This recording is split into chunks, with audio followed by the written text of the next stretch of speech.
مشکات شریف میں حدیث موجود ہے کہ نبی کریم صلی اللہ علیہ وسلم نے ارشاد فرمایا، اے لوگو، موت کے وقت پیاس کا انتظام کرو۔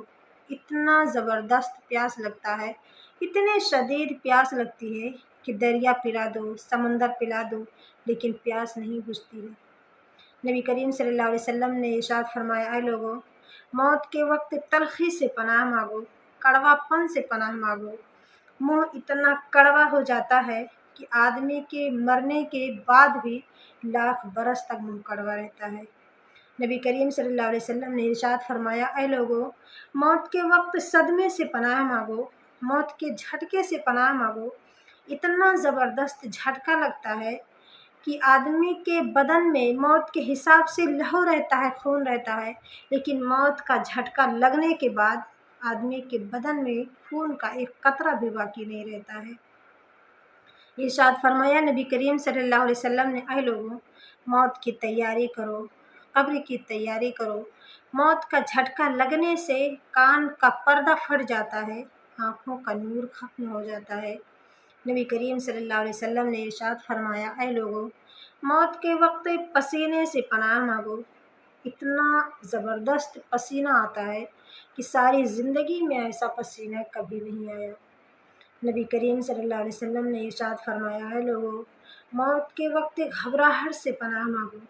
اتنا زبردست گھبراہٹ ہوتا ہے، اتنی شدید گھبراہٹ ہوتی ہے کہ ایسی گھبراہٹ کبھی نہیں دیکھی ہوگی۔ آخری وقت ہے، کروٹیں بدل رہا ہے، کبھی پیر اکٹھا کرتا ہے، کبھی ہاتھ مارتا ہے، بے تابی ہے، الجھن ہے، بے قراری ہے۔ بیٹے نے پوچھ لیا، ابا جان کیا تکلیف ہے؟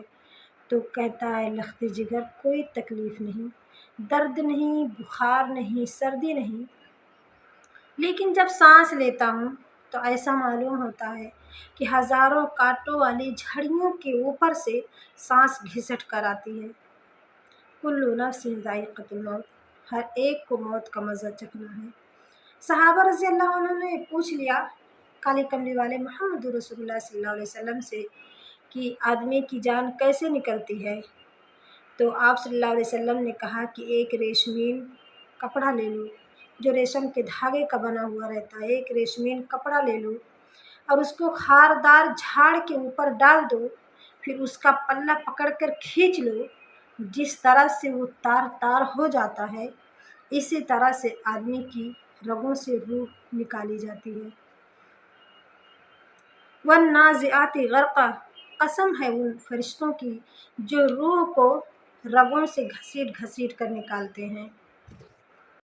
پتہ نہیں ہماری موت کیسے آئے گی؟ ہماری موت بنگلے میں آئے گی، یا درود شریف پڑھتے ہوئے آئے گی، یا کجری کی گیت گاتے ہوئے آئے گی۔ 2 دن کی زندگی ہے، اتنا نہ اچھل کے چل، یہ رستہ ہی چل چلاؤں کا ہے، ذرا سنبھل کے چل۔ خدا جانے یہ دنیا جل و گاہ ہے، ناز ہے کس کی؟ ہزاروں اٹھ گئے لیکن ابھی رونق ہے مجلس کی۔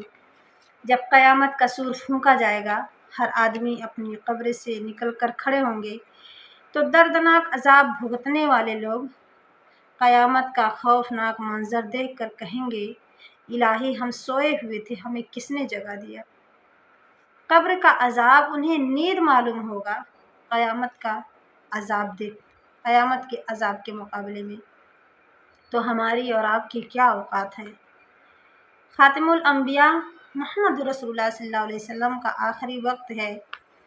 حضرت عائشہ رضی اللہ تعالیٰ عنہ فرماتی ہیں کہ میرا کلیجہ پھٹنے لگا جب میں نے آپ کے چہرے پر پسینے کو دیکھا، آپ صلی اللہ علیہ وسلم کے چہرے پر گھبراہٹ کو دیکھا۔ تو آپ صلی اللہ علیہ وسلم نے کہا کہ عائشہ، ٹھنڈا پانی کا پیالہ لے کر آ۔ تو میں دوڑ کر ٹھنڈا پانی کا پیالہ لے کر آئی، تو آپ نے اشارہ کیا یہاں رکھ دے، تو میں نے رکھ دیا۔ تو فرماتی ہیں کہ میں نے کہا کہ آقا کیا ہوا؟ تو آپ صلی اللہ علیہ وسلم نے کہا کہ عائشہ، موت بڑی گھبراہٹ والی چیز۔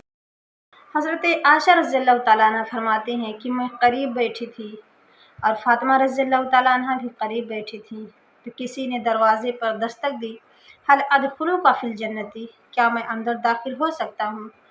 تو حضرت فاطمہ رضی اللہ تعالیٰ عنہ جو بہت پریشان بیٹھی تھیں، تو انہوں نے کہا کہ گنوار کہیں کے ہمارے ابو بے ہوش پڑے ہیں اور تجھے راستوں کی پڑی ہے۔ تو جب نبی کریم صلی اللہ علیہ وسلم کو تھوڑا ہوش آیا تو آپ نے کہا کہ لخت جگر کسے بے ہوش کہتی ہو، کسے گنوار کہتی ہو، کسے دیہاتی کہتی ہو؟ ارے یہ تو وہ ہیں جو کوٹھیوں کو انہوں نے ویران کر دیا، بچوں کو یتیم بنا دے، دلہن کا سہاگ اجاڑ دے، یہ تو وہ چیز ہے۔ تو کہتے ہیں کہ وہ تشریف لے کے اندر آئے اور کہنے لگے کہ اللہ نے آپ کو سلام بھیجا ہے اور آپ کو بلایا ہے۔ تو آپ صلی اللہ علیہ وسلم نے کہا کہ میں تیار ہوں۔ روح مبارک قبض کرنے لگے، جب گھٹنوں کے قریب پہنچے تو آپ صلی اللہ علیہ وسلم نے کہا کہ وہ اسرائیل مجھے تکلیف ہوتی ہے۔ تو انہوں نے کہا کہ میری کیا مجال ہے کہ میں آپ کو تکلیف دوں؟ آپ صلی اللہ علیہ وسلم نے فرمایا کہ مجھے اتنی تکلیف ہوتی ہے کہ ساری زندگی میں مجھے ایسی کبھی تکلیف نہیں۔ آج میری ایک تمنا ہے، میری ایک آرزو ہے، میرا ایک جذبہ ہے، وہ یہ ہے کہ تو مجھے تکلیف نہیں دے رہا ہے، پھر بھی مجھے اتنی تکلیف ہو رہی ہے کہ میں نے اتنی تکلیف ساری زندگی میں کبھی نہیں دیکھی۔ تو میری امتی کی جن لوگوں کو تکلیف دے گا ان کا کیا حال ہوگا؟ اس لیے میری تمنا یہی ہے کہ میری امتی کے جن لوگوں کو دکھ دینا ہے، جتنا دکھ دینا ہے، آج تو محمد کے چھاتی پر ختم کر لے، آج ساری تکلیف مجھے دے دے۔ او امتیوں، اپنے نبی کا وفا دیکھ اور اپنی جفا دیکھ۔ آج تجھے اس نبی کی شکل سے پیار نہیں، اس نبی کی داڑھی سے پیار نہیں، اس نبی کی لباس سے پیار نہیں۔ حضرت عائشہ رضی اللہ تعالیٰ عنہ کہتی ہیں کہ میرا جگر پھٹتا چلا گیا، آواز پست ہوتی چلی گئی، میرا جگر پھٹتا چلا گیا، آواز بند ہو گئی، لب حرکت کرتے تھے، میں نے کان لگایا تو آواز آئی، لبی ربی حبلی من امتی، اے اللہ میری امت کو معاف کر دے۔